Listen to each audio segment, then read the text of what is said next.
So எங்கேயுமே வந்து போன டெஸ்ட்டில் தப்பு பண்ண கொஷினை மறுபடியும் அடுத்து ரிப்பீட் பண்ணதே கிடையாது அந்த மிஸ்டேக்ஸை. ஸோ அது வந்து ரொம்ப முக்கியம் நான் சொல்லுவேன். எனக்கும் வந்து மிஸ்டேக்ஸை நீங்கள் வந்து ரெக்டிஃபை பண்ண தான் உங்களோட நம்ம படிக்கணும். அதில் கலைச்சொற்கள், பொருள் கூறு, அறிஞ்சொற்பொருள், எதிர்ச்சொல், அப்புறம் இலக்கணங்கள் இதெல்லாமே நம்ம வந்து கண்டிப்பாக தெரிஞ்சு படித்தா தான் உங்களால் அந்த டஃப் கொடுக்க முடியும் காம்படிட்டர்ஸ்க்கு. ஏன்னா இப்போ எல்லா காம்படிட்டர்ஸுமே அந்தளவுக்கு படிக்கிறாங்க. அப்போ வந்து அவங்களுக்கு முதல் மாதிரி நம்ம சில விஷயங்களை ஒமிட் பண்ணிவிட்டு ஓகே நம்ம ஸ்கோர் கொடுக்கலாங்கிறதெல்லாம் இப்போதைய காலகட்டங்களுக்கு கண்டிப்பாக ஒத்து வராது. அதனால் ஸோ இன்னொன்று அந்த இடத்துல தான் நம்ம தப்பு பண்ணுவோம் தமிழை பொறுத்த வரைக்கும். வேறு எங்கேயும் பெருசாக நம்ம ஜென்ரலிஸ்டிக்காக கேட்குறதுலையோ இல்லை வேறு எதுலேயுமே நம்ம பெருசாக தப்பாகாது. இந்த மாதிரி ஒரு குறிப்பிட்ட விருப்பம் இப்போ நமக்கு எல்லோரும் என்ன பண்ணுவாங்க யோசிச்சுப்போனா தமிழ் தானே அப்படின்னு அந்த ஒரு விஷயம் எல்லாத்துக்கும் இருக்கும். ஏன்னா நம்மளோட தாய்மொழி, நம்ம இதில் போய் தப்பு பண்ணிட போகிறோமா அப்படிங்கிறது. ஸோ அதை தாண்டி நீங்கள் என்ன பண்ணணும் அப்படின்னா கேர்லெஸ் மிஸ்டேக்ஸ் அவாய்ட் பண்ண முடியும். கன்ஃபியூஸ் ஆகாது. தமிழை பொறுத்த வரைக்கும் கன்ஃபியூஷனில் தான் மார்க்கே போகும். 4 ஆப்ஷனில் 2 யூத் பேப்பரின் இனிய வணக்கம். மறக்காமல் சப்ஸ்கிரைப் பண்ணுங்கள், பக்கத்தில் இருக்க பெல் ஐகான் கிளிக் பண்ணுங்கள். தேங்க்யூ. யூத் பேப்பர் நண்பர்களுக்கு வணக்கம். சரவணகுமார் என் பேர். நடந்து முடிந்த குரூப் 1ல் டிஎஸ்பி போஸ்ட் வந்து சூஸ் பண்ணியிருக்கேன். நான் ஈரோடு மாவட்டம் அந்தியூர் வட்டம் செட்டிகுட்டை அப்படிங்கிற கிராமத்திலேருந்து நான் வந்து பாஸ் பண்ணியிருக்கேன். தமிழ் வழியில் எழுதி தான் நான் வந்து இந்த குரூப் 1 வந்து கிளியர் பண்ணியிருக்கேன். குரூப் 4ல் குரூப் 4 குரூப் 2 எல்லாத்துலேயுமே தமிழில் வந்து இது வரைக்கும் எழுதினேன். ஃபஸ்ட் டைம் ஒரு குரூப் 4 எழுதினேன். அதில் சரியாக எயித்து புக் வரைக்கும் தான் படிச்சிருந்தேன். அந்த டைம் மட்டும் தான் எனக்கு தமிழில் வந்து மார்க் கம்மி. மீதி எல்லா டைம்லையுமே எனக்கு தமிழில் வந்து 90+ தான் எடுத்திருக்கேன் இது வரைக்குமே எழுதினேன் எல்லா எக்ஸாம்ஸ்லையும். அது ஈவன் குரூப் 2 ப்ரிலிமினரியில் கூட. ஸோ அது எப்படி அப்படின்னு பார்த்தீங்கன்னா சிம்பிள். ஒரு விஷயம் வந்து உங்களுக்கு வந்து நான் முதல்ல சொன்ன மாதிரி தான், நான் என்றைக்குமே ஆப்ஷன் வச்சு ஒரு கொஷினை பார்க்கவே மாட்டேன். வித்தவுட் ஆப்ஷன் தான் தமிழ் டெஸ்ட்டே எழுதுவேன். நீங்கள் ஒரு கொஷின் கேட்டிங்கன்னா அதுக்கான ஆன்சர்ஸ் மட்டும் தான் நான் சொல்லுவேனே தவிர 4 ஆப்ஷன் சொல்லுங்கன்னு நான் என்றைக்கும் சொல்லவே மாட்டேன். ஸோ அது எனக்கு ப்ராக்டிஸ் பண்ணதே அப்படி தான். ஸ்டார்டிங்லேருந்து எனக்கு அந்த ஒரு சதீஷ் அவர் சொன்னார், அவர் தான் அப்படி எனக்கு ப்ராக்டிஸும் பண்ணி கொடுத்தாரு. ஸோ அது எனக்கு அப்படியே ப்ராக்டிஸும் ஆகிடுச்சு. ஸோ அதனால் என்னை பொறுத்த வரைக்கும் 4 ஆப்ஷன் பார்க்கணும், 4 ஆப்ஷன் கேட்டு தான் ஆன்சர் சொல்லணும்னு யாருமே தமிழ் படிச்சிங்கன்னா கண்டிப்பாக உங்களால் ஸ்கோரிங் வந்து கம்மியாக தான் பண்ண முடியும். ஸோ முடிஞ்ச வரைக்கும் வித்தவுட் ஆப்ஷன் நிறையா டெஸ்ட் எழுதுங்க. வித்தவுட் ஆப்ஷன் டெஸ்ட் எழுதிட்டு நீங்கள் வித் ஆப்ஷனில் போகும்பொழுது உங்களோட ஸ்கோரிங்கே ஒரு என்ன சொல்கிறது ஒரு சர்டன் பர்சன்டேஜ் வந்து ஜாஸ்தியாக இருக்கும். அதுதான் நான் பர்சனலாக நான் சொல்கிறேன். ஸோ அதனால் முடிஞ்ச வரைக்கும் அது டெஸ்ட்டாக எழுதலாம், கொஷின் கேட்டுக்கலாம். எப்படி ஒவ்வொருத்தருக்கும் ஒவ்வொரு ஆப்பர்ச்சுனிட்டிஸ் இருக்கும். நான் என்ன பண்ணுவேன்னா டெஸ்ட்டு ஒருத்தர் புக்கை வச்சு கொஷின் கேளுங்க, நான் எழுதுவேன், ஆன்சராக எழுதுவேன். இப்போ வந்து ஒரு கொஷின் இப்போ சிம்பிளாக சொல்லலாம், திருக்குறளை எழுதியவர் யார் அப்படின்னு அவங்க கொஷின் கேட்குறாங்கன்னா நான் இங்கே ஆன்சர் வந்து ஒரு 100 கொஷினுக்கு திருவள்ளுவர் அப்படின்னு எழுதுவேன். அடுத்த கொஷின் கேட்பாங்க, இப்போது கால்டுவெல் பிறந்தது அப்போ அந்த மாதிரி ஒவ்வொரு கொஷின் இருக்கும். அதுக்கு நம்ம என்ன பண்ணுவேன்னா அந்த 100மே எழுதுவேன். 100 எழுதிட்டு அவர் ஞாபகம் வச்சுருப்பார், என்னென்ன கொஷின் எழுதணும்னு ஞாபகம் வச்சுருப்பார். ஸோ அதுக்கப்புறம் ஆன்சர் ஸ்டிக் பண்ணுவோம். ஆன்சர் ஸ்டிக் பண்ணி பார்த்தா அப்போ எது தப்பு. சிலதுக்கெல்லாம் நமக்கு ஞாபகம் வந்திருக்கும், சிலதுக்கெல்லாம் ஞாபகமே இருக்காது. ஸோ ஞாபகம் இல்லாத மறுபடியும் ரீகால் பண்ணி ஞாபகம் வந்துடும். ஸோ அது ஒரு பெரிய விஷயம். ஃபஸ்ட் டைம் எழுதும்போது உங்களுக்கு நிறையா தப்பாகலாம், அது மறந்துடலாம். பட் ஆனால் அந்த ப்ராக்டிஸ் பண்ணும்போது உங்களுக்கு நல்ல ஸ்கோர் பண்ண முடியும். கேர்லெஸ் மிஸ்டேக்ஸ் அவாய்ட் பண்ண முடியும். கன்ஃபியூஸ் ஆகாது. தமிழை பொறுத்த வரைக்கும் கன்ஃபியூஷனில் தான் மார்க்கே போகும். 4 ஆப்ஷனில் 2 ஆப்ஷன் கண்டுபிடிச்சிடுவீங்க, 2 ஆப்ஷனில் தான் கன்ஃபியூஸ் ஆகும். ஸோ அந்த கன்ஃபியூஷனே வராது வித்தவுட் ஆப்ஷன் போகும்போது. ஸோ இதெல்லாம் நீங்கள் ப்ராக்டிஸ் பண்ணுங்கள். தமிழ் எப்படி சார் படிக்க ஆரம்பிக்கணும்? அதாவது உண்மையிலே ஆப்ஷன் எல்லாம் படிக்கணும் அப்படின்னா தமிழ் ப்ராப்பராக படிச்சிடும். தமிழ் படிக்கிற வேறு விஷயம் பார்த்தீங்கன்னா ப்ராப்பராக படிச்சிடும். தமிழ் எப்படி ப்ராப்பராக படிக்கிறது? இன்னும் எல்லாருக்கும் பார்த்தீங்கன்னா தாய்மொழி அப்படின்னு பார்த்தீங்கன்னா கொஞ்சம் ஒரு அலட்சியமாக தான் படிப்பேன். பார்த்தீங்கன்னா அதுதான் காலையும் கூட வரும். ஸோ தமிழை பொறுத்த வரைக்கும் நான் எப்படி படித்தேன் அப்படின்னு பார்த்தீங்கன்னா நான் ஒவ்வொரு புக் வைஸ், அதாவது என்னென்னா நான் ஃபஸ்ட்டே சொன்னேன் ஸ்டார்டிங்கில் ஒர்க் போயிட்டே தான் படித்தேன். தமிழ் தான் ஸ்டார்ட் பண்ண படிக்கும்போது. ஏன்னா டிஎன்பிசி எனக்கு புதுசு. நான் அதுக்கு முன்னாடி எல்லாமே டெக்னிக்கல் எக்ஸாம்ஸாக ட்ரை பண்ணிட்டுருந்தேன். டிஎன்பிசிக்குள்ளே வரும்போது தமிழ் தான் மேஜர் சப்ஜெக்ட்ஸ் அப்படின்னு தெரிஞ்சதுக்கப்புறம் தமிழ் நான் என்ன பண்ணுவேன்னா காலையில் எழுந்திரிச்சு ஒரு 4 மணிக்கு எழுந்திரிச்சேன்னா ஒரு 7-7:15 வரைக்கும் படிச்சுட்ருப்பேன். படிச்சுட்டு மறுபடியும் வேலைக்கு கிளம்பி போகும்போது 2 வீலரில் தான் போவேன். 2 வீலரில் என்ன பண்ணுவேன்னா நான் படித்ததை ரெக்கார்ட் பண்ணி ஹெட்செட்டில் மாட்டிட்டு கேட்டுட்டு போவேன். 2வது என்ன பண்ணுவேன் அப்படின்னு பார்த்தீங்கன்னா யோசிச்சுட்டு போவேன். அந்த புக்கவே யோசிச்சுட்டு போவேன். ஃபஸ்ட் லைன்லேருந்து நான் படித்தது அப்படியே யோசிச்சுட்டு போவேன். செய்யுள் லைன்ஸ் முதல் கொண்டு யோசிச்சுட்டு போவேன். ஆசிரியர் குறிப்பு, நூல் குறிப்பு எல்லாமே யோசிச்சுட்டு போவேன். கண்டிப்பாக எனக்கு எல்லாமே ஞாபகம் வரும்னு சொல்ல, ஆனால் யோசிப்பேன். ஓகே அது மறந்துடுச்சு, சரி அடுத்த லைன் போ அப்படின்னு யோசிச்சுட்டு எனக்குள்ளேயே யோசிச்சுட்டே தான் அந்த கிட்டத்தட்ட ஒரு 40 நிமிஷம் ட்ராவல் பண்ணி போவேன். அந்த 40 நிமிஷம் அப்படி தான் யோசிப்பேன். அதேமாதிரி ரிட்டன் வரும்போது அப்படி தான் பண்ணுவேன். அப்புறம் மொபைல்லேயே என்ன பண்ணுவேன்னா பிடிஎஃபாக எல்லாத்தையும் எடுத்து புக்ஸை வச்சுருப்போம். ஸோ அதுக்கப்புறம் ஞாபகம் வராத விஷயம்லாம் என்ன பண்ணுவேன்னா என்னோடய லஞ்ச் டைமு இல்லை டீ பிரேக் அந்த மாதிரி டைம்லலாம் என்ன பண்ணுவேன், எடுத்து பார்த்துப்பேன். ஓகே, இதெல்லாம் இருக்குது. ஸோ அப்போது நமக்கு என்னென்னா அதுதான் நமக்கு ஒரு விஷயம் வேணும் அப்படிங்கிறத இந்த ப்ராப்பராக அப்படிங்கிறதெல்லாம் எனக்கு தெரிஞ்சு இவ்வளோ நேரம் படிக்கணும், இதை படிக்கணும், இல்லை இவ்வளோ நேரம் உட்காரணும் அப்படிங்கிற ஒரு விஷயம்லாம் எனக்கு தெரிஞ்சு இல்லை. ஒரு விஷயம் உங்களுக்காக வேணும், அந்த விஷயத்த நீங்கள் பண்ணணுன்னா அது நீங்கள் எங்கே இருந்தாலும் பண்ண முடியும். அது நான் இப்போ சொன்ன பைக் டிரைவிங்கில் பண்ண முடியும், பஸ் டிரைவிங்கில் பண்ண முடியும், பஸ்ஸில் உட்காந்துட்டு நீங்கள் படிக்க முடியும். நிறைய பேர் அப்படி தான் பஸ்ஸில் உட்காந்து படித்தவங்க பாஸ் பண்ணியிருக்காங்க. அந்த மாதிரி உங்களுக்கு அந்த விஷயம் வந்து வேணுங்கிறத தவிர வேறு எந்த விஷயம் எனக்கு ப்ராப்பராக தெரில. அந்த ப்ராப்பராக உங்களுக்கு அது ஒரு விஷயம் நீங்கள் கற்றுக்கணுன்னா அந்த விஷயம் எனக்கு வேணும்னு நினைக்கிறது மட்டும் தான் எனக்கு தெரிஞ்சு ப்ராப்பராக நீங்கள் நினைக்கணும். மீதி எல்லாமே உங்களுக்கான ஒரு செல்ஃபாக ஒரு விஷயத்தை நீங்கள் வச்சுப்பீங்க. எப்படின்னா இப்போ நான் எப்படி போகும்போது படித்தேன், மொபைலை வச்சு படித்தேன். சிலர் என்ன பண்ணுவாங்கன்னா புக்ஸை வந்து என்ன பண்ணுவாங்கன்னு எழுதிப்பாங்க. நான்லாம் ஸ்டார்டிங்கில் பண்ணும்போது அதை பண்ணேன். எனக்கு நல்ல ஞாபகம் இருக்குது. ஸ்கூல் புக்ஸை வந்து என்ன பண்ணுவேன்னா நோட்டில் எழுதியிருப்பேன். ஸ்கூல் புக்ஸவே நான் எழுதியிருக்கேன். எல்லாத்தையும் எழுத மாட்டேன், தேவையானதை மட்டும். ஆசிரியர் குறிப்பு, நூல் குறிப்பு, அப்புறம் பொருள், அதெல்லாம் எழுதி தான் படிச்சிருக்கேன். ஸோ அது வந்து 10th வரைக்குமே எழுதி படிச்சிருக்கேன். ஸோ அதுக்கப்புறம் வந்து ஒரு டைம் மட்டும்தான் எழுதினேன். அதுக்கப்புறம் நான் அதை எழுதலை. அதுக்கப்புறம் இப்போ ஆக்சுவலாக நான் ஃபஸ்ட்டு ஸ்டார்ட் பண்ணும்போது பழைய புத்தகம் தமிழ், இப்போ வந்து புது புத்தகம். ஸோ ரெண்டுலேயுமே நான் படிச்சிருக்கேன். ஸோ பழைய புத்தகம் படிக்கும்போது நான் அந்த மாதிரி எழுதி படித்தேன். ஆனால் புது புத்தகம் எனக்கு அப்படி எழுதி படிக்கணும்னு அவசியம் ஏற்படலை. ஏன்னா எனக்கு இது எப்படி படிக்கணும்னு அந்த மெத்தட் தெரிஞ்சிச்சு. ஸோ உங்களுக்கு இனிஷியலாக எனக்கு எதுவுமே வராது அப்படின்னு வச்சா நீங்கள் எழுதுங்க. ஏன்னா உங்களுக்கு கான்சன்ட்ரேஷன் இருக்கும். எழுதும்போது நமக்கு ஒரு டைம் படிக்கிறதுக்கும் 10 டைம் எழுதுறது வந்து, அதாவது 10 டைம் படிக்கிறது ஒரு டைம் எழுதுறதுக்கு சமம்னு சொல்லுவாங்க. ஸோ அந்த மாதிரி நீங்கள் அதை கூட நீங்கள் ப்ராக்டிஸ் பண்ணிக்கலாம்னு நான் சொல்லுவேன். நமக்கு எல்லோரும் என்ன பண்ணுவாங்க, யோசிச்சுப்போனா தமிழ் தானே அப்படின்னு அந்த ஒரு விஷயம் எல்லாத்துக்கும் இருக்கும். ஏன்னா நம்மளோட தாய்மொழி, நம்ம இதில் போய் தப்பு பண்ணிட போகிறோமா அப்படிங்கிறது. ஸோ அதை தாண்டி நீங்கள் என்ன பண்ணணும் அப்படின்னா, அந்த பள்ளி பாட புத்தகத்தில் இருக்க விஷயங்களை தெளிவாக வந்து படிக்கிறது ரொம்ப முக்கியம் நான் சொல்லுவேன். அதாவது என்னென்னா, ஒரு இடத்துல வந்து சொல்லியிருக்க விஷயம் இன்னொரு இடத்துல அதே விஷயத்த வேறு ஒருத்தர் சொல்லியிருப்பார். அம்பேத்கர் சொன்ன விஷயமே தான் பெரியார் சொல்லியிருப்பார். ஸோ அது ரெண்டுமே ஒரே மாதிரி இருக்கும். இளைஞர்கள் பற்றி இவரும் சொல்லியிருப்பார், பெரியாரும் சொல்லியிருப்பார், அம்பேத்கரும் சொல்லியிருப்பார், பெரியாரும் சொல்லியிருப்பார். ஸோ அது என்ன டிஃப்ரென்ஸ் சொல்லியிருக்காங்க அப்படிங்கிறது கொஞ்சம் உன்னிப்பாக நம்ம படிச்சுக்கிட்டோம்னாவே நம்ம அந்த கன்ஃபியூஷன்ஸ் வராமல் இருக்கும். ஸோ இன்னொன்று அந்த இடத்துல தான் நம்ம தப்பு பண்ணுவோம் தமிழை பொறுத்த வரைக்கும். வேறு எங்கேயும் பெருசாக நம்ம ஜென்ரலிஸ்டிக்காக கேட்குறதுலையோ இல்லை வேறு எதுலேயுமே நம்ம பெருசாக தப்பாகாது. இந்த மாதிரி ஒரு குறிப்பிட்ட விருப்பம். இப்போ நாங்கள் குரூப் 4 எழுதின டைமில் கூட சொல்லி எல்லோரும் இந்த மீம்ஸை கூட க்ரியேட் பண்ணியிருப்பாங்க. மன்னிப்பு அப்படிங்கிறது எந்த மொழி சொல் அப்படின்னு சொல்லி கேட்டிருப்பாங்க. எல்லோரும் தமிழ்னு எல்லோரும் டிக் பண்ணியிருப்பாங்க. ஆனால் ஆக்சுவலாக உருது மொழி சொல். அப்போ அது இந்த விஜயகாந்த் அவர் சொன்னதை வச்சு எல்லாருமே சொல்லியிருப்பாங்க. பட்டு அது நம்ம அது ரியலிஸ்டிக்காக அது படத்தில் வர விஷயங்கள் தான். ஆனால் நம்ம அது என்ன பண்ணிப்போம், ஸ்கூல் புக்கில் எங்கேயாவது ஒரு இடத்துல இருக்குது, அதை நம்ம படிக்கணும், தெரிஞ்சுக்கணும். ஸோ அப்படிங்கிற விஷயம் இருக்குது. பள்ளி பாட புத்தகத்தில் இருக்கிற கொஷின் தான் தவிர வேற எங்கேயும் இல்லை. ஸோ அப்போ மன்னிப்பு என்பது உறுதிமொழி சொல் தான். அது எல்லோரும் அது தெரியாமல் நம்ம அது என்ன சொல்கிறது, அது அந்த கொஷின் கேட்டதுனாலே அந்த கொஷின் வந்து ரொம்ப ஃபேமஸ் ஆயிடுச்சுன்னு சொல்லுவேன். ஸோ அப்போ அதெல்லாம் நம்ம ஸ்கூல் புக், இதெல்லாமே ஸ்கூல் புக்கில் இருக்க விஷயங்கள் தான். இதே வெளியில் எங்கேயோ கேட்டிருக்காங்களாட்டிருக்கு, இல்லை விஜயகாந்த் அவர் நடித்ததுனால கேட்டிருக்காங்க, இப்படிலாம் கிடையாது. எல்லாமே பள்ளி பாட புத்தகங்கள் இருக்கிறது. அது படித்தவங்க எல்லாத்துக்கும் தெரியும். அதனால் அதை படித்தாவே நமக்கு போதுமானதான். அதை தெளிவாக படிக்கிறங்கிறது தான் ஃபஸ்ட்டு முக்கியம். ஸோ அது எங்கே படிக்கணும், எப்படி படிக்கணுங்கிறத விட நமக்கு இருக்கிறது ஸ்கூல் புக் தான். எங்கேனே தேட தேவையில்லை, எல்லாமே ஸ்கூல் புக்கில் இருக்குது. அது தெளிவாக படித்தாவே மோர் தென். கண்டிப்பாக எனக்கு தெரிஞ்சு இப்போ வரைக்குமே ஃபுல்லாக படிக்கணும். அப்போ தான் நம்ம அட்லீஸ்ட் இருக்க காம்படிட்டர்ஸ்க்கு நம்ம டஃப் கொடுக்க முடியும்னு நான் சொல்லுவேன். நீங்கள் ஒரு நல்ல மார்க் எடுக்கணும், காம்படிஷனுக்கு டஃப் கொடுக்கணும். ஏன்னா நம்ம ஜிகே அப்படிங்கிறது நாட் டிசைடிங் ஃபேக்டர் தான் சொல்லுவேன். குரூப் 4 பொறுத்த வரைக்கும் கண்டிப்பாக தமிழ் தான் டிசைடிங் ஃபேக்டர் குரூப் 4க்குலாம். ஸோ அப்படிங்கும்போது கண்டிப்பாக நீங்கள் வந்து எல்லாமே எதையும் ஒமிட் பண்ணாமல் படிக்கிறது ரொம்ப முக்கியம். சிலபஸில் இல்லை ரொம்பவே இது கேட்குறதில்ல. ஒரு சில துணைப்பாடங்கள்லாம் கேட்கவே மாட்டாங்க, அதெல்லாம் நம்ம ஒமிட் பண்ணிக்கலாம். அது நம்ம நார்மலாக படிக்கும்போது தெரிஞ்சுக்கும், கதையாட்டம் இருக்கும், அதெல்லாம் தேவையில்லை. பட் ஆனால் அது போக மீதி இருக்க எல்லா விஷயங்களுமே, இந்த சிலபஸ் ஓரியன்டாக இருக்க எல்லா விஷயங்களுமே கண்டிப்பாக நம்ம படிக்கணும். Book back including book back questions அந்த மாதிரி எல்லாமே நம்ம படிக்கணும். அதில் கலைச்சொற்கள், பொருள் கூறு, அறிஞ்சொற்பொருள், எதிர்ச்சொல், அப்புறம் இலக்கணங்கள், இதெல்லாமே நம்ம வந்து கண்டிப்பாக தெரிஞ்சு படித்தா தான் உங்களால் அந்த டஃப் கொடுக்க முடியும் காம்படிட்டர்ஸ்க்கு. ஏன்னா இப்போ எல்லா காம்படிட்டர்ஸுமே அந்தளவுக்கு படிக்கிறாங்க.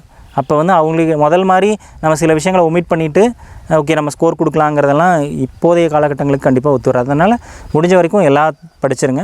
அது தேவையில்லாத விஷயங்கள்ல இருக்கும். அதாவது துணைப்பாட பகுதிகளில் இதெல்லாம் கேட்க மாட்டாங்க தெரியும், பாடப்பகுதிகளில் சிலதெல்லாம் கேட்க மாட்டாங்க தெரியும், அதெல்லாம் நம்ம ஒமிட் பண்ணி. பார்த்திங்கன்னா தமிழ் வந்து பார்த்திங்கன்னா நிறைய டைம் படிச்சிருக்கேன். புக்ஸை வந்து நான் 1 டைம் 2 டைமில் நிறைய டைம் படிச்சிருக்கேன். ஸோ நானே சில பேர்த்த பார்த்து மிரண்டு போயிருக்கேன். அதாவது எங்கே கேட்டாலும் பேஜ் நம்பரோடலாம் சொல்லுவாங்க. அந்தளவுக்குலாம் படிக்கணும்னு அவசியமே இல்லை. என்ன பொறுத்த வரைக்கும் பேஜ் நம்பர் கேட்கவே போகிறதில்ல எங்கேயுமே. ஆனால் அப்படிலாம் படித்து வச்சுருப்பாங்க. ஸோ அந்த டைமில் நம்ம வேறு ஏதாவது படித்தா யூஸ் ஆகிருக்கும் கண்டிப்பாக. ஸோ என்னை பொறுத்த வரைக்கும் என்ன தேவையோ அந்த மாதிரிலாம் படிக்கும். எல்லோரும் கேட்டால் அப்படி தான் பண்ணுவாங்க. இந்த ஒரு சிலர்லாம் கிண்டலுக்குனே கேட்பாங்க, இந்த புக்கு வந்து எத்தனை ஜிஎஸ்எம்மால் ஆனது, ஏன்னா அட்டை டு அட்டை படிக்க சொல்லியிருக்காங்களே. அப்போ ஃபஸ்ட் அட்டையில் ஃப்ரண்ட் பேஜில் எவ்வளோ ஜிஎஸ்எம்னு போட்டிருப்பாங்க, 80 ஜிஎஸ்எம்னு போட்டுருவாங்க. அதை இது கூட படிக்கலையா அப்படிம்பாங்க. ஸோ நம்ம அதெல்லாம் தேவையில்லை. என்னை பொறுத்த வரைக்கும் என்னென்னா என்ன எக்ஸாமுக்கு தேவையோ அந்த நீடை நான் ஃபஸ்ட்டு படிச்சிருப்பேன், நிறையா டைம் படிச்சிருக்கேன். அண்ட் தென் நிறையா டெஸ்ட்டு போட்டு பார்த்துருக்கேன். அண்ட் தென் ஒரு ஷெட்யூல் வந்து கண்டிப்பாக நான் ஃபாலோ பண்ணியிருக்கேன் ஒவ்வொரு எக்ஸாம்ஸ்க்கும். நானாக ஓனாக ஷெட்யூல் போடுவேன். 6th-லேருந்து 12th வரைக்கும் புக்கு இருக்குன்னா அந்த புக்ஸ்க்கான ஷெட்யூல் போட்டு எவ்வளோ நாள்ஸில் நான் படிக்க முடியும், அதுக்கான டெஸ்ட்டை நான் கண்டிப்பாக எழுதணும். அடுத்தடுத்த டெஸ்ட்டில் என்னோடய இம்ப்ரூவ்மெண்ட்ஸை வந்து நான் கண்டிப்பாக கொடுத்துட்டே இருந்திருக்கேன். ஸோ எங்கேயுமே வந்து போன டெஸ்ட்டில் தப்பு பண்ண கொஷினை மறுபடியும் அடுத்து ரிப்பீட் பண்ணதே கிடையாது அந்த மிஸ்டேக்ஸை. ஸோ அது வந்து ரொம்ப முக்கியம் நான் சொல்லுவேன். எனக்கும் வந்து மிஸ்டேக்ஸை நீங்கள் வந்து ரெக்டிஃபை பண்ண தான் உங்களோட வெற்றி வந்து சீக்கிரம் கிடைக்கும். ஸோ அந்த மிஸ்டேக்ஸை வந்து நான் இந்த ஓஎம்ஆரில் மார்க் பண்ணுறதுல கரெக்டாக வந்து பண்ணியிருப்பேன். அட் த சேம் டைம்ஸ் வந்து எல்லா டெஸ்ட்டுமே நான் ஓஎம்ஆரில் தான் எழுதுவேன். சிலர்லாம் என்ன பண்ணுவாங்கன்னா நோட்டில் எழுதுவாங்க, இல்லை 1 2 3 போட்டு எழுதுவாங்க. அது ரொம்ப தப்புன்னு நான் சொல்லுவேன். ஏன்னா நீங்கள் ரியல் எக்ஸாம் ஓஎம்ஆரில் தான் மார்க் பண்ண போகிறீங்க. இப்போ ஓஎம்ஆர் எழுதும்போது உங்களோட அந்த ஸ்பீடு கிடைக்கும், ஜம்பிங் மிஸ்டேக்ஸு எல்லாமே உங்களுக்கு அவாய்ட் ஆகும். ஸோ அப்போ ஓஎம்ஆர் ப்ராக்டிஸ் ரொம்ப முக்கியம். ஸோ இதெல்லாம் நான் பண்ணியிருக்கேன். தப்பு என்னன்னு தெரிஞ்சுக்கிட்டோம்னாவே போதும் சார். என்னை பொறுத்த வரைக்கும் அதான் சொல்லுவேன். தப்பு இதுதான் தப்புன்னு தெரிஞ்சுட்டா அப்புறம் நம்ம ரெக்டிஃபை பண்ணுறது ஈஸி. ஸோ சில பேர் தப்பே தெரியாது, அதுக்கு என்ன பண்ணுவாங்கன்னா அவங்க கண்டே பிடிக்க மாட்டாங்க, தன்னோட தப்பை கண்டே பிடிக்காமல் திரும்ப அதே தப்பு பண்ணிகிட்டு இருப்பாங்க, ரெக்டிஃபை பண்ணிக்கவே மாட்டாங்க. ஸோ ரெக்டிஃபை பண்ணுறது ரொம்ப முக்கியம். ஸோ ரெக்டிஃபை பண்ணும்போது அதுக்கு என்ன வேணும், ரெக்டிஃபை பண்ணுறதுக்கு என்ன வேணும், முதல்ல என்ன தப்புன்னு தெரியணும். அது தெரிஞ்ச தப்பை அக்செப்ட் பண்ணிக்கணும். நான் இதை பண்ணியிருக்கேன் நான் சில பேர் அதை பண்ணவே மாட்டாங்க. நானும் நிறைய பேர் சொல்லியிருக்கேன், ஃபஸ்ட்டு உங்களோட தப்பை நீங்கள் ஆமாம் நான் தப்பு பண்ணியிருக்கேன் அக்செப்ட் பண்ணுங்கள் அப்படின்னு நான் தப்பை ஃபஸ்ட்டு நீங்கள் அக்செப்ட் பண்ணணும். என்னை பொறுத்த வரைக்கும் பண்ணும்போது தான் நீங்கள் வந்து அந்த தப்பை வந்து சரி பண்ணிக்கலாம். இது நான் வேற ஒன்று நினச்சி இதை ஒன்று போட்டேன், இதை நான் அதுதான் நினச்சேன், பட் மார்க் பண்ணும்போது நான் இப்படி நினச்சிட்டேன் அப்படிங்களா சிலர்லாம் சொல்லுவாங்க. அதெல்லாம் என்னை பொறுத்த வரைக்கும் எல்லா டைம்லையுமே ஆமாம் நான் தப்பு பண்ணிட்டேன் அப்படின்னு ஃபஸ்ட்டு அக்செப்ட் பண்ணிக்கிறேன். இது வரைக்கும் தப்பை வந்து நம்ம அக்செப்ட் பண்ணிட்டோம்னா கண்டிப்பாக நம்ம சரி பண்ணிடுவோம். ஈவன் குரூப் அக்செப்ட் பண்ணாத யாரும் சரி பண்ணிக்க ப்ரிலிமினரியில் கூட. ஸோ அது எப்படி அப்படின்னு பார்த்தீங்கன்னா சிம்பிள். ஒரு விஷயம் வந்து இலக்கணம் வந்து நான் அப்போ வந்து எனக்கு ரொம்ப என்ன சொல்லணும்னா எனக்கு தமிழ் வந்து ரொம்ப இன்ட்ரெஸ்டான சப்ஜெக்ட். நிறையா விஷயங்களை நானும் நிமோனிக்ஸ் எல்லாம் வச்சுருக்கேன். அது நிமோனிக்ஸ் அப்படின்னு சொல்லலாம், ஷார்ட்கட்ஸ், அதாவது சின்ன விஷயங்கள் சொல்லலாம் உங்களுக்கு. அதாவது ஒவ்வொருத்தருக்கும் ஒவ்வொரு இன்ட்ரெஸ்ட் இருக்கும். ஸோ அது எனக்கு இன்ட்ரெஸ்டாக இருக்குது. இப்போ எனக்கு இப்போ எலக்ட்ரிக்கல் ஃபீல்டு இன்ட்ரெஸ்ட் வந்து அந்த மாதிரி ஒரு ஏதாவது ஒன்று வச்சு நான் ரிலேட் பண்ணி வச்சுப்பேன், ப்ராக்டிஸும் பண்ணி. ஸோ இப்போ பாரதியார் அப்படின்னாவே ஒரு பாட்டு அப்படின்னு பண்ணால் ஒரு பார்த்தீங்கன்னா அந்த வேண்டும் அந்த மாதிரி ஒரு என்ன சொல்கிறது ஒரு நம்ம ஒரு ஷார்ட் எடுத்து சொல்கிற மாதிரி சொல்லுவார் பாரதியார் அப்படின்னா வந்து கம்மியாக தான். பாரதிதாஸ்னா ஒரு முடிஞ்ச வரைக்கும் வித்தவுட் ஒரு சாஃப்டாக நமக்கு சொல்கிற மாதிரி சொல்லுவார். ஸோ அந்த மாதிரி விஷயங்களை நம்ம படிக்க நமக்கு மோல்ட் ஆகிடும். உங்களோட அப்படி தான் நான் ஒரு சில விஷயங்கள்லாம் ஞாபகம் வச்சுப்பேன். அதுக்கப்புறம் சில விஷயங்களுக்கெல்லாம் நம்ம அந்த புக்லேயே வந்து ஏதாவது நம்ம எழுதி வச்சுப்போம். ஸோ அந்த மாதிரி நம்ம முடிஞ்ச சின்ன விஷயங்கள் ஒவ்வொருத்தருக்கும் ஒரு மாதிரி. நான் இந்த மாதிரி தான் ஞாபகம் பாரதிதாசன் வந்து கன்ஃபியூஸ் ஆகாது நமக்கு. ஏன்னா அது நம்ம தமிழ் அப்படிங்கிறது நமக்கு ரொம்ப பிடிச்ச ஒரு விஷயங்கள்னால எப்படி நம்ம ட்ரிபிள் அப்படிங்கிறது மாதிரி தமிழ் அப்படிங்கிறத நம்ம எழுதுவேன். தாய்மொழி அப்படிங்கிறது ஒன்று. அதனால எனக்கு வந்து எனக்கு 11வது 10வது வரைக்குமே எனக்கு பெருசாக ஒரு தமிழ் மேலே ஈடுபாடு இருக்கிற எனக்கு 11வது மற்றும் 12வது ரெண்டுலேயுமே அவர் தான் எனக்கு தமிழாசிரியர். திருவள்ளுவர் தற்போது ஐயா உயிரோடு இல்லை இருந்தாலும் இப்போ எனக்கு ஒரு தமிழ் மேலே அவ்வளோ ஈடுபாடு வரதுக்கு காரணம் 100மே எழுதுவேன். 12th மார்க் கம்மியாக இருந்தாலும் சரி. ஆனால் என்னோட 10th ஆகட்டும் என்னோட 12th 11th 12th தமிழில் நான் நல்லா டிக் பண்ணி பார்த்தா அப்போ எனக்கு தமிழ் எனக்கு ரொம்ப பிடிக்கும். ஞாபகம் வந்திருக்கும். எல்லாரும் அரசு ஊழியர் ஆனதுக்கப்புறம் அந்த அரசாங்கம் வந்து ஒரு அரசாணை வெளியிட்டதுக்கு அப்புறம் தான் தமிழில் கையெழுத்து போடணும்னு சொன்னதுக்கப்புறம் தான் கையெழுத்து போட ஆரம்பித்தவன் நான் இல்லை. அந்த ப்ராக்டிஸ் என்னோட 12வது மார்க் ஷீட் எடுத்து பார்த்தீங்கன்னாலும் தமிழ் கையெழுத்து கேர்லெஸ் மிஸ்டேக்ஸ். எனக்கு இங்கிலீஷ் தெரியாதுங்கிறது கிடையாது. ஆகாது தமிழ். என்னுடைய தமிழ் இன்னுமே அவர் பேர் கௌதமன் ஐயா. அவர் பேர் எங்களுக்கு அவ்வளோ அழகாக தமிழ் சொல்லிக் கொடுத்த அந்த ஆசிரியர். கன்ஃபியூஷனே வராது வித்தவுட். அதான் ஒவ்வொரு ஆசிரியருமே என் வாழ்க்கையில் ரொம்ப முக்கியம்னு சொல்லுவேன். தமிழாகட்டும், என்னோட ஆங்கில ஆசிரியராகட்டும், அல்லது கணிதம், அறிவியல், ஒவ்வொருத்தருமே ஒவ்வொரு வாழ்க்கை. எப்படி என்னோட பேரண்ட்ஸும் என்னோட ஃபேமிலியும் எனக்கு ஒவ்வொரு சப்போர்ட்டிவாக ஒவ்வொரு விஷயத்திலும் என்னோட ஒவ்வொருத்தரும் சின்ன என்னோட பார்த்த ஒவ்வொருத்தரும் என்னோட வெற்றிக்கு துணையாக இருந்திருக்காங்கன்னு தான் சொல்லுவேன். நான் மட்டும் காரணம்னு சொல்லி அது தற்பெருமையான ஒரு விஷயமே இல்லை. அது உண்மையும் கிடையாது அப்படின்னு பார்த்தீங்கன்னா. அதனால அந்த ஒவ்வொரு விஷயமே வந்து எனக்கு அங்கே தமிழ்ல எனக்கு அவ்வளோ அழகாக படித்த தமிழ் அவர் சொன்னது இன்னுமே ஞாபகம் இருக்கு. டிஎன்பிசி எனக்கு உன்னுடைய டெக்னிக்கல் எக்ஸாம் உன்னுடைய பெயரை எழுதுறதுக்கு அப்புறம் இன்னொரு மொழியை தாய்மொழியை தவிர உயர்ந்த மொழியாக கருதி நீ கையெழுத்திடுகிறாயா அப்படின்னு சொல்லி கேட்பாரு. படிச்சுட்டு இருப்பேன்.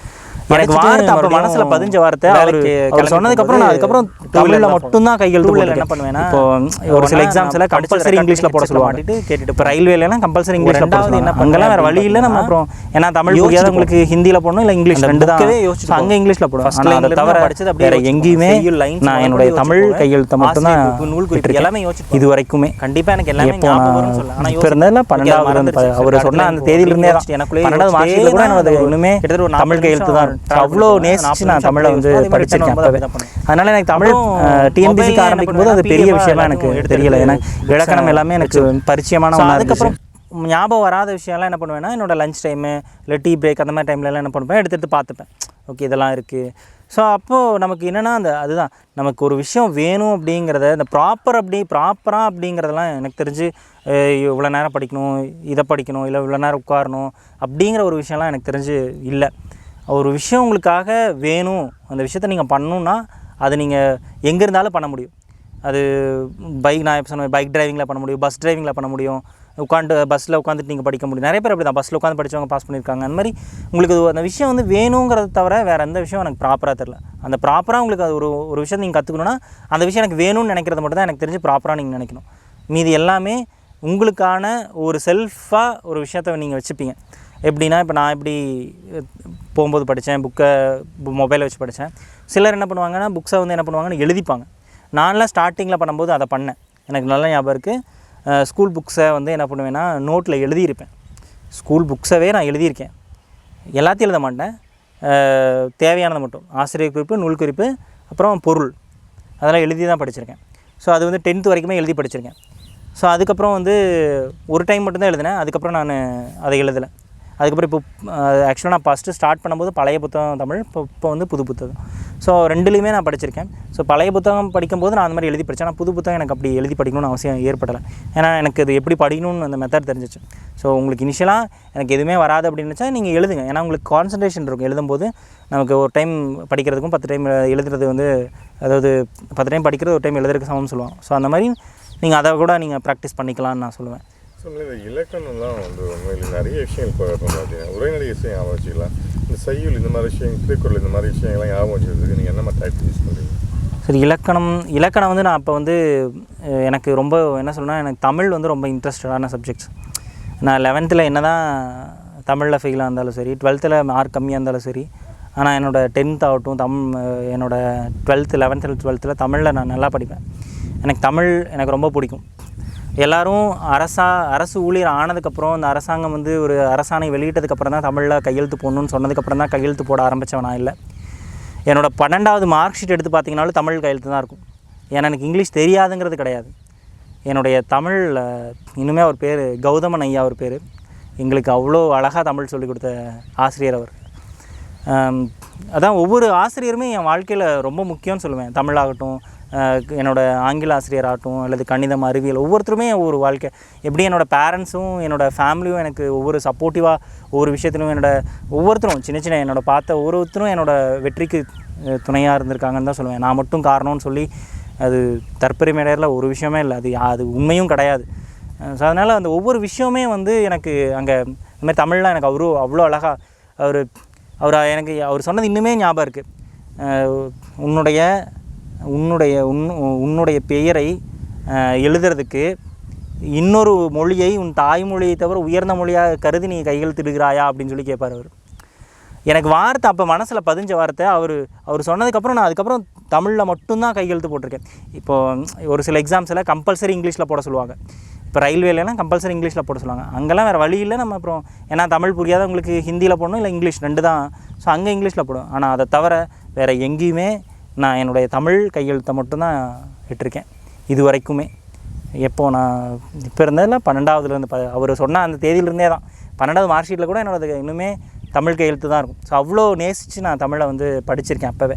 அதனால் எனக்கு தமிழ் டிஎன்பிசிக்கு ஆரம்பிக்கும் போது அது பெரிய விஷயமா எனக்கு தெரியலை. ஏன்னா இலக்கணம் எல்லாமே எனக்கு பரிச்சயமான ஒன்றா இருந்துச்சு. சாதாரணமாக சார் இப்போ படிக்கிறவங்க பார்த்தீங்கன்னா உங்கள் அட்வைஸ் என்ன சொல்லுவீங்க சார்? இந்த மாதிரி டைட்டில் யூஸ் பண்ணீங்க வந்து நிறைய பேர் சொல்லுவாங்க, பாரதியார் செஞ்செல்லாம் குழப்பம் வந்து செயல் ஞாபகம் வச்சுக்கோங்க, இலக்கணம்லாம் நிறைய குழப்பம் வந்து உங்களுக்கு அவங்க அட்வைஸ்? நிறையா விஷயங்களை நானும் நிமோனிக்ஸ் எல்லாம் வச்சுருக்கேன். அது நிமோனிக்ஸ் அப்படின்னு சொல்லலாம், ஷார்ட்கட்ஸ், அதாவது சின்ன சின்ன விஷயங்கள் சொல்லலாம் உங்களுக்கு. அதாவது ஒவ்வொருத்தருக்கும் ஒவ்வொரு இன்ட்ரெஸ்ட் இருக்கும். எனக்கு இன்ட்ரெஸ்ட்டாக இருக்குது, இப்போ எனக்கு இப்போ எலக்ட்ரிக்கல் ஃபீல்டு இன்ட்ரெஸ்ட் இருந்தால் அந்த மாதிரி ஒரு ஏதாவது ஒன்று வச்சு நான் ரிலேட் பண்ணி வச்சுப்பேன். ஸோ இப்போ பாரதியார் அப்படின்னாவே ஒரு பாட்டு அப்படின்னு பண்ணால் ஒரு பார்த்திங்கன்னா அந்த வேண்டும் அந்த மாதிரி ஒரு என்ன சொல்கிறது, ஒரு நம்மளை ஒரு சாட்டைகள் அடித்து சொல்கிற மாதிரி சொல்லுவார் பாரதியார் அப்படின்னாவே. பாரதிதாசனா ஒரு பொலைட்டாக ஒரு சாஃப்டாக நமக்கு சொல்கிற மாதிரி சொல்லுவார். ஸோ அந்த மாதிரி விஷயங்கள்லாம் நம்ம படிக்க படிக்க நமக்கு மோல்ட் ஆகிடும். ஸோ அப்படி தான் நான் ஒரு சில விஷயங்கள்லாம் ஞாபகம் வச்சுப்பேன். அதுக்கப்புறம் சில விஷயங்களுக்கெல்லாம் நம்ம அந்த புக்லேயே வந்து ஏதாவது நம்ம எழுதி வச்சுப்போம். ஸோ அந்த மாதிரி நம்ம சின்ன சின்ன விஷயங்கள் ஒவ்வொருத்தருக்கும் ஒவ்வொரு மாதிரி. நான் இந்த மாதிரி தான் ஞாபகம் வச்சேன். பாரதிதாசன் அந்த மாதிரி கன்ஃபியூஸ் ஆகாது நமக்கு. ஏன்னா அது நம்ம தமிழ் அப்படிங்கிறது நமக்கு ரொம்ப பிடிச்ச ஒரு விஷயங்கனால, எப்படி நம்ம ட்ரிபிள் அப்படிங்கிறது அது மாதிரி தமிழ் அப்படிங்கிறது நம்ம தாய்மொழி அப்படிங்கிறது ஒன்று. அதனால எனக்கு 11வது 10வது வரைக்குமே எனக்கு பெருசாக ஒரு தமிழ் மேலே ஈடுபாடு இல்லை. எனக்கு இதுக்கு 11வது மற்றும் 12வது ரெண்டுலேயுமே அவர் தான் எனக்கு தமிழ் ஆசிரியராக இருந்தார். அவர் தற்போது ஐயா உயிரோடு இல்லை, இருந்தாலும் எனக்கு அவர் தமிழ் மேலே அவ்வளோ ஈடுபாடு வர்றதுக்கு காரணம் அவர் தான். சார் வந்து இதில் பெரிய விஷயம் என்னென்ன சார் வந்து தமிழ் எல்லாருக்கும் பிடிக்கும், ஆனால் தமிழ் தானே அப்படிங்கிற கொஞ்சம் அவசியம் வந்து அதுவே மார்க் குறைக்கும். இது எப்படி ஓவர் கம் பண்ணுறது? ஸோ அதான் நமக்கு எல்லோரும் என்ன பண்ணுவாங்க, யோசிச்சுப்போனா தமிழ் தானே அப்படின்னு அந்த ஒரு விஷயம் எல்லாத்துக்கும் இருக்கும். ஏன்னா நம்மளோட தாய்மொழி, நம்ம இதில் போய் தப்பு பண்ணிட போகிறோமா அப்படிங்கிறது. ஸோ அதை தாண்டி நீங்கள் என்ன பண்ணணும் அப்படின்னா, அந்த பள்ளி பாட புத்தகத்தில் இருக்க விஷயங்களை தெளிவாக வந்து படிக்கிறது ரொம்ப முக்கியம் நான் சொல்லுவேன். அதாவது என்னென்னா, ஒரு இடத்துல வந்து சொல்லியிருக்க விஷயம் இன்னொரு இடத்துல அதே விஷயத்த வேறு ஒருத்தர் சொல்லியிருப்பார். அம்பேத்கர் சொன்ன விஷயமே தான் பெரியார் சொல்லியிருப்பார். ஸோ அது ரெண்டுமே ஒரே மாதிரி இருக்கும். இளைஞர்கள் பற்றி இவரும் சொல்லியிருப்பார், பெரியாரும் சொல்லியிருப்பார், அம்பேத்கரும் சொல்லியிருப்பார், பெரியாரும் சொல்லியிருப்பார். ஸோ அது என்ன டிஃப்ரென்ஸ் சொல்லியிருக்காங்க அப்படிங்கிறது கொஞ்சம் உன்னிப்பாக நம்ம படிச்சுக்கிட்டோம்னாவே நம்ம அந்த கன்ஃபியூஷன்ஸ் வராமல் இருக்கும். ஸோ இன்னொன்று அந்த இடத்துல தான் நம்ம தப்பு பண்ணுவோம் தமிழை பொறுத்த வரைக்கும். வேற எங்கேயும் பெருசாக நம்ம ஜென்ரலிஸ்டிக்காக கேட்குறதுலையோ இல்லை வேறு எதுலேயுமே நம்ம பெருசாக தப்பாகாது. இந்த மாதிரி ஒரு குறிப்பிட்ட விருப்பம். இப்போ நாங்கள் குரூப் 4 எழுதின டைமில் கூட சொல்லி எல்லோரும் இந்த மீம்ஸை கூட க்ரியேட் பண்ணியிருப்பாங்க. மன்னிப்பு அப்படிங்கிறது எந்த மொழி சொல் அப்படின்னு சொல்லி கேட்டிருப்பாங்க. எல்லோரும் தமிழ்னு எல்லோரும் டிக் பண்ணியிருப்பாங்க. ஆனால் ஆக்சுவலாக உருது மொழி சொல். அப்போ அது இந்த விஜயகாந்த் அவர் சொன்னதை வச்சு எல்லாருமே சொல்லியிருப்பாங்க.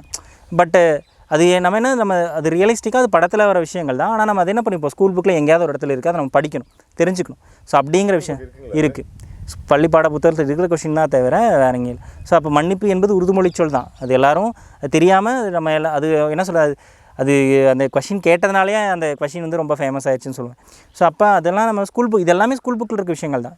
இதே வெளியில் எங்கேயோ கேட்டிருக்காங்களாட்டிருக்கு, இல்லை விஜயகாந்த் அவர் நடித்ததுனால கேட்டிருக்காங்க, இப்படிலாம் கிடையாது. எல்லாமே பள்ளிப்பாட புத்தகங்கள் இருக்கிறது. அது படித்தவங்க எல்லாத்துக்கும் தெரியும். அதனால் அதை படித்தாவே நமக்கு போதுமானதான். அதை தெளிவாக படிக்கிறங்கிறது தான் ஃபஸ்ட்டு முக்கியம். ஸோ அது எங்கே படிக்கணும், எப்படி படிக்கணுங்கிறத விட நமக்கு இருக்கிறது ஸ்கூல் புக் தான். எங்கேனே தேட தேவையில்லை, எல்லாமே ஸ்கூல் புக்கில் இருக்குது. தெளிவாக படித்தாவே மோர் தென் இனஃப். வந்து ஃபுல்லாக படிக்கணுமா சார் தமிழை பற்றியும்? கண்டிப்பாக எனக்கு தெரிஞ்சு இப்போ வரைக்குமே ஃபுல்லாக படிக்கணும். அப்போ தான் நம்ம அட்லீஸ்ட் இருக்க காம்படிட்டர்ஸ்க்கு நம்ம டஃப் கொடுக்க முடியும்னு நான் சொல்லுவேன். நீங்கள் ஒரு நல்ல மார்க் எடுக்கணும், காம்படிஷனுக்கு டஃப் கொடுக்கணும். ஏன்னா நம்ம ஜிகே அப்படிங்கிறது நாட் டிசைடிங் ஃபேக்டர் தான் சொல்லுவேன் குரூப் 4 பொறுத்த வரைக்கும். கண்டிப்பாக தமிழ் தான் டிசைடிங் ஃபேக்டர் குரூப் 4க்குலாம். ஸோ அப்படிங்கும்போது கண்டிப்பாக நீங்கள் வந்து எல்லாமே எதையும் ஒமிட் பண்ணாமல் படிக்கிறது ரொம்ப முக்கியம். சிலபஸில் இல்லை ரொம்பவே இது கேட்குறதில்ல, ஒரு சில துணைப்பாடங்கள்லாம் கேட்கவே மாட்டாங்க, அதெல்லாம் நம்ம ஒமிட் பண்ணிக்கலாம். அது நம்ம நார்மலாக படிக்கும்போது தெரிஞ்சுக்கணும், கதையாட்டம் இருக்கும், அதெல்லாம் தேவையில்லை. பட் ஆனால் அது போக மீதி இருக்க எல்லா விஷயங்களுமே, இந்த சிலபஸ் ஓரியன்டாக இருக்க எல்லா விஷயங்களுமே கண்டிப்பாக நம்ம படிக்கணும். Book back including book back questions அந்த மாதிரி எல்லாமே நம்ம படிக்கணும். அதில் கலைச்சொற்கள், பொருள் கூறு, அறிஞ்சொற்பொருள், எதிர்ச்சொல், அப்புறம் இலக்கணங்கள், இதெல்லாமே நம்ம வந்து கண்டிப்பாக தெரிஞ்சு படித்தா தான் உங்களால் அந்த டஃப் கொடுக்க முடியும் காம்படிட்டர்ஸ்க்கு. ஏன்னா இப்போ எல்லா காம்படிட்டர்ஸுமே அந்தளவுக்கு படிக்கிறாங்க. அப்போ வந்து அவங்களுக்கு முதல் மாதிரி நம்ம சில விஷயங்களை ஒமிட் பண்ணிவிட்டு ஓகே நம்ம ஸ்கோர் கொடுக்கலாங்கிறதெல்லாம் இப்போதைய காலகட்டங்களுக்கு கண்டிப்பாக ஒத்து வராது. அதனால் முடிஞ்ச வரைக்கும் எல்லாம் படிச்சிருங்க. அது தேவையில்லாத விஷயங்கள்ல இருக்கும். அதாவது துணைப்பாட பகுதிகளில் இதெல்லாம் கேட்க மாட்டாங்க தெரியும், பாடப்பகுதிகளையும் சிலதெல்லாம் கேட்க மாட்டாங்க தெரியும், அதெல்லாம் நம்ம ஒமிட் பண்ணிக்கலாம். சார் நீங்கள் ஃபஸ்ட்டு எக்ஸாம் தர அதுக்கு அடுத்த எல்லா எக்ஸாம்லையும் பார்த்தீங்கன்னா தமிழில் அதிக மார்க் எடுங்க சார். பார்த்தீங்கன்னா வந்து உங்களுக்கு இந்த ஆப்ஷன் தவிர சார் பார்த்தீங்கன்னா வேறு என்ன விஷயங்களை ஃபாலோ பண்ணிங்க சார்? பார்த்தீங்கன்னா வந்து தமிழில் வந்து இவ்வளோ மார்க் எடுக்கிறது பார்த்தீங்கன்னா வெற்றிக்கு காரணம் ஒரு 10 விஷயங்கள் சொல்லுங்கள், இதெல்லாம் சொல்லுவீங்க. நான் சொல்லுவது நீங்கள் ஆப்ஷன் பார்க்க மாட்டேங்க சார். அது இல்லாமல் நிறைய விஷயங்கள் ஃபாலோ பண்ணியிருப்போம் வந்து நம்ம. பார்த்திங்கன்னா தமிழ் வந்து பார்த்திங்கன்னா நிறைய டைம் படிச்சிருக்கேன். புக்ஸை வந்து நான் ஒரு டைம் 2 டைமில் நிறைய டைம் படிச்சிருக்கேன். ஸோ நானே சில பேர்த்த பார்த்து மிரண்டு போயிருக்கேன். அதாவது எங்கே கேட்டாலும் பேஜ் நம்பரோடலாம் சொல்லுவாங்க. அந்த அளவுக்குலாம் படிக்கணும்னு அவசியமே இல்லை. என்ன பொறுத்த வரைக்கும் பேஜ் நம்பர் கேட்கவே போகிறதில்ல எங்கேயுமே. ஆனால் அப்படிலாம் படித்து வச்சுருப்பாங்க. ஸோ அந்த டைமில் நம்ம வேறு ஏதாவது படித்தா யூஸ் ஆகிருக்கும் கண்டிப்பாக. ஸோ என்னை பொறுத்த வரைக்கும் என்ன தேவையோ அந்த மாதிரிலாம் படிக்கணும். எல்லோரும் கேட்டால் அப்படி தான் பண்ணுவாங்க. இந்த ஒரு சிலரும் கிண்டலுக்குனே கேட்பாங்க, இந்த புக்கு வந்து எத்தனை ஜிஎஸ்எம்மால் ஆனது, ஏன்னா அட்டை டு அட்டை படிக்க சொல்லியிருக்காங்களே. அப்போ ஃபஸ்ட் அட்டையில் ஃப்ரண்ட் பேஜில் எவ்வளோ ஜிஎஸ்எம்னு போட்டிருப்பாங்க, 80 ஜிஎஸ்எம்னு போட்டுருவாங்க. அதை இது கூட படிக்கலையா அப்படிம்பாங்க. ஸோ நம்ம அதெல்லாம் தேவையில்லை. என்னை பொறுத்த வரைக்கும் என்னென்னா என்ன எக்ஸாமுக்கு தேவையோ அந்த நீடை நான் ஃபஸ்ட்டு படிச்சிருப்பேன், நிறையா டைம் படிச்சிருக்கேன். அண்ட் தென் நிறையா டெஸ்ட்டு போட்டு பார்த்துருக்கேன். அண்ட் தென் ஒரு ஷெட்யூல் வந்து கண்டிப்பாக நான் ஃபாலோ பண்ணியிருக்கேன் ஒவ்வொரு எக்ஸாம்ஸ்க்கும். நானாக ஓனாக ஷெட்யூல் போடுவேன். 6th-லேருந்து 12th வரைக்கும் புக்கு இருக்குன்னா அந்த புக்ஸ்க்கான ஷெட்யூல் போட்டு எவ்வளோ நாள்ஸில் நான் படிக்க முடியும், அதுக்கான டெஸ்ட்டை நான் கண்டிப்பாக எழுதணும். அடுத்தடுத்த டெஸ்ட்டில் என்னோடய இம்ப்ரூவ்மெண்ட்ஸை வந்து நான் கண்டிப்பாக கொடுத்துட்டே இருந்திருக்கேன். ஸோ எங்கேயுமே வந்து போன டெஸ்ட்டில் தப்பு பண்ண கொஷினை மறுபடியும் அடுத்து ரிப்பீட் பண்ணதே கிடையாது அந்த மிஸ்டேக்ஸை. ஸோ அது வந்து ரொம்ப முக்கியம் நான் சொல்லுவேன். எனக்கும் வந்து மிஸ்டேக்ஸை நீங்கள் வந்து ரெக்டிஃபை பண்ண தான் உங்களோட வெற்றி வந்து சீக்கிரம் கிடைக்கும். ஸோ அந்த மிஸ்டேக்ஸை வந்து நான் இந்த ஓஎம்ஆரில் மார்க் பண்ணுறல கரெக்டாக வந்து பண்ணியிருப்பேன். அட் த சேம் டைம்ஸ் வந்து எல்லா டெஸ்ட்டுமே நான் ஓஎம்ஆரில் தான் எழுதுவேன். சிலர்லாம் என்ன பண்ணுவாங்கன்னா நோட்டில் எழுதுவாங்க, இல்லை 1 2 3 போட்டு எழுதுறது. அது ரொம்ப தப்புன்னு நான் சொல்லுவேன். ஏன்னா நீங்கள் ரியல் எக்ஸாம் ஓஎம்ஆரில் தான் மார்க் பண்ண போகிறீங்க. இப்போ ஓஎம்ஆரில் எழுதும்போது உங்களோட அந்த ஸ்பீடு கிடைக்கும், ஜம்பிங் மிஸ்டேக்ஸு எல்லாமே உங்களுக்கு அவாய்ட் ஆகும். ஸோ அப்போ ஓஎம்ஆர் ப்ராக்டிஸ் ரொம்ப முக்கியம். ஸோ இதெல்லாம் நான் பண்ணியிருக்கேன். தப்பு ரெக்டிஃபை பண்ணுறோம் சார். அந்த தப்பு ரெக்டிஃபை பண்ணுறதுக்கு தப்பு ரிப்பீட் ஆகாமல் இருக்குது. என்ன தப்பு என்னன்னு தெரிஞ்சுக்கிட்டோம்னாவே போதும் சார். என்னை பொறுத்த வரைக்கும் அதான் சொல்லுவேன். தப்பு இதுதான் தப்புன்னு தெரிஞ்சுட்டா அப்புறம் நம்ம ரெக்டிஃபை பண்ணுறது ஈஸி. ஸோ சில பேர் தப்பே தெரியாது, அதுக்கு என்ன பண்ணுவாங்கன்னா அவங்க கண்டே பிடிக்க மாட்டாங்க, தன்னோட தப்பை கண்டே பிடிக்காமல் திரும்ப அதே தப்பு பண்ணிகிட்டு இருப்பாங்க, அதை ரெக்டிஃபை பண்ணிக்கவே மாட்டாங்க. ஸோ ரெக்டிஃபை பண்ணுறது ரொம்ப முக்கியம். ஸோ ரெக்டிஃபை பண்ணும்போது அதுக்கு என்ன வேணும், ரெக்டிஃபை பண்ணுறதுக்கு என்ன வேணும், முதல்ல என்ன தப்புன்னு தெரியணும். அது தெரிஞ்ச தப்பை அக்செப்ட் பண்ணிக்கணும். நான் இதை பண்ணியிருக்கேன் நான் அக்செப்ட். சில பேர் அதை பண்ணவே மாட்டாங்க. நானும் நிறைய பேர் சொல்லியிருக்கேன், ஃபஸ்ட்டு உங்களோட தப்பை நீங்கள் ஆமாம் நான் தப்பு பண்ணியிருக்கேன் அக்செப்ட் பண்ணுங்கள் அப்படின்னு நான் தப்பை ஃபஸ்ட்டு நீங்கள் அக்செப்ட் பண்ணணும். அப்போ அக்செப்ட் பண்ணும்போது தான் நீங்கள் வந்து அந்த தப்பை வந்து சரி பண்ணிப்பீங்க. இது நான் வேறு ஒன்று நினச்சி இதை ஒன்று போட்டேன், இதை நான் அதுதான் நினச்சேன், பட் மார்க் பண்ணும்போது நான் இப்படி நினச்சிட்டேன் அப்படின்லாம் சிலர்லாம் சொல்லுவாங்க. பட் அதெல்லாம் என்னை பொறுத்த வரைக்கும் தப்பு. ஆமாம் நான் தப்பு பண்ணிட்டேன் அப்படின்னு ஃபஸ்ட்டு அக்செப்ட் பண்ணிக்கணும். தப்பை வந்து நம்ம அக்செப்ட் பண்ணிட்டோம்னா கண்டிப்பாக நம்ம சரி பண்ணிடுவோம். ஸோ அக்செப்ட் பண்ணாத யாரும் சரி பண்ணிக்க மாட்டாங்க. சார் இது